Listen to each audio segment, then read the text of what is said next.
And with me today is Juanita Skillman. She is the board president of United. They have their regular monthly meeting on Tuesday. Welcome. Good to have you here today. Thank you. And we did very well. We were just a little over 3 hours. 2.5 hours. Right. We got out at 11 minutes after 12, which for us has been very, very good because we've been having very long meetings. Yeah, that's really good. Yes. So basically, at the meeting, the big topic that we were talking about was guarantors. Right. And whether we should bring back guarantors for people who cannot financially qualify. And there's a lot of misinformation. People thinking guarantors are like our payment plans. If you get behind, you can get a guarantor to help you, that kind of thing, and that's not true. It's when you first apply to be a shareholder, if you don't have the full financial qualifications, a guarantor can say, it's like co-signing a loan. And there are certain rules and regulations. You can only do one, and it has to be within California, your assets. And the guarantor themselves has to have quite a bit of assets and wages. So it didn't pass.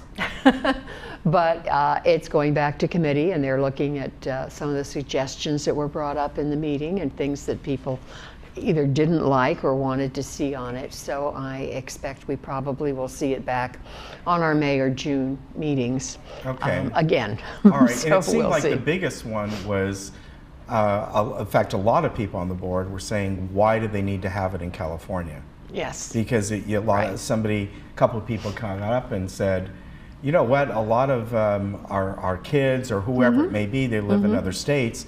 They don't want to sit there and open a special account or something in California. The problem that we have, though, is collecting, if we need to, from the guarantors that are out of state. We don't have I never say the word right, reciprocity with other states in some cases.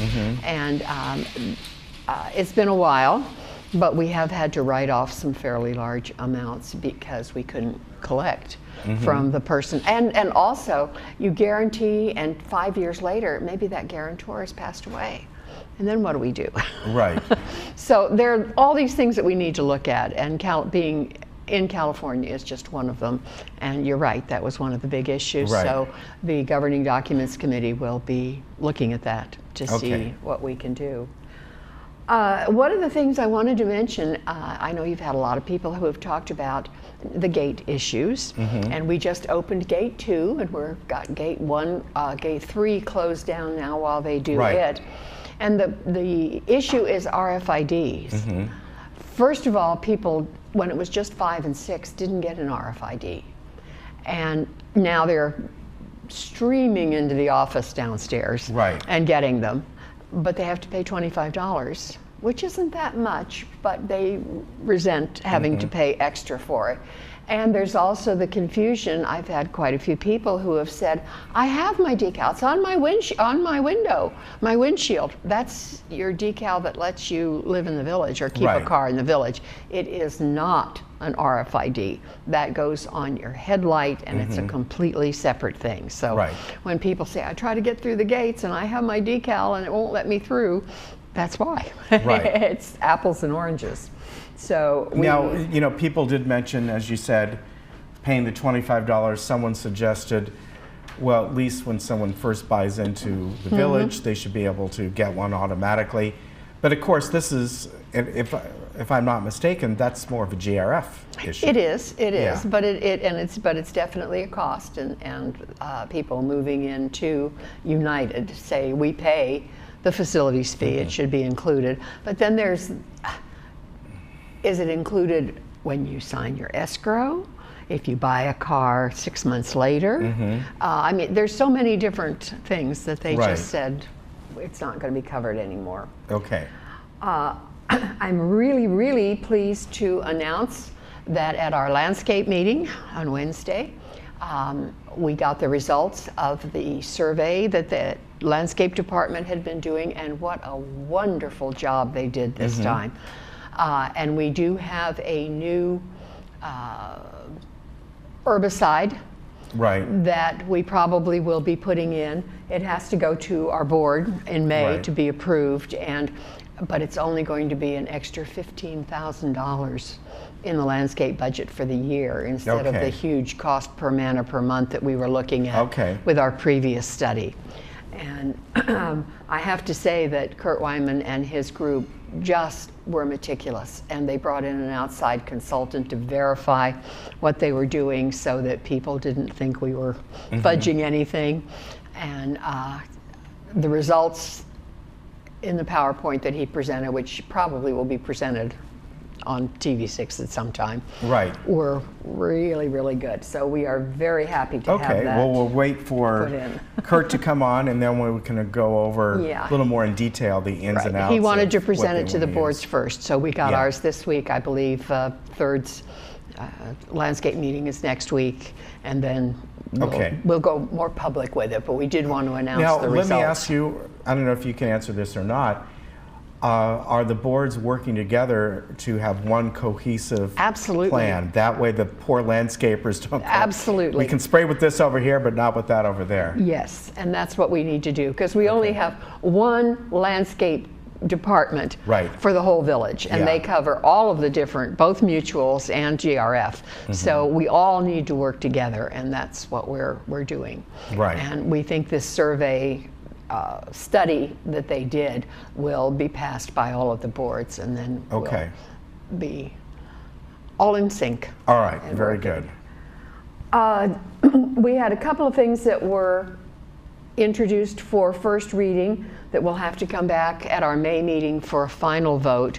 One of them was a revision to the golf cart charging violation fees, because we still have a lot of people who try to fudge and Right. not pay the charging fee for their electric cars, thinking, oh, nobody will know it's in my carport, I'll just plug it in and they won't understand. And security's being pretty good about checking on Right. those, et cetera. And so, but we raised the violation from a $50 to a $100 fee if you are caught. So don't do it. Yes. Come in and get your sticker and do it legally. And then we also introduced a couple of things to our financial qualification policy.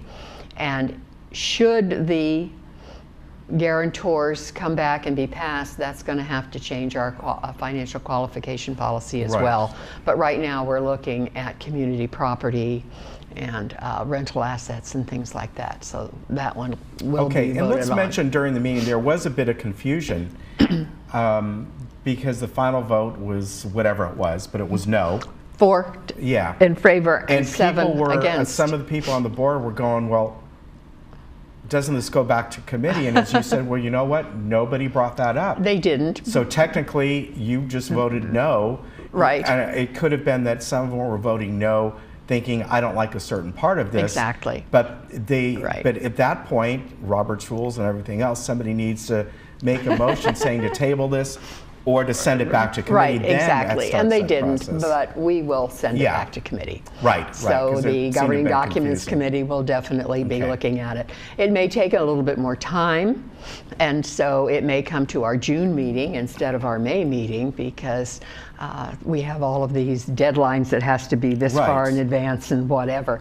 And the Governing Docs Committee is the last Monday of Okay, the month. but there so- was that Yeah, procedural issue. exactly. See what I've learned from Joan Milliman? Very good, appreciate From the that. Roberts Rules? Well, There of you course go. we Thank have. you, Joan.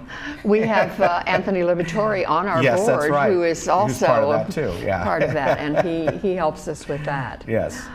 I just wanted to go over particularly one little thing that has been kind of brought to the forefront, and we have since January of 2017, a non-smoking policy in United.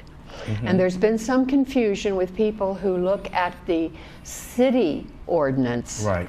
which is you can smoke within 20 feet of a public building.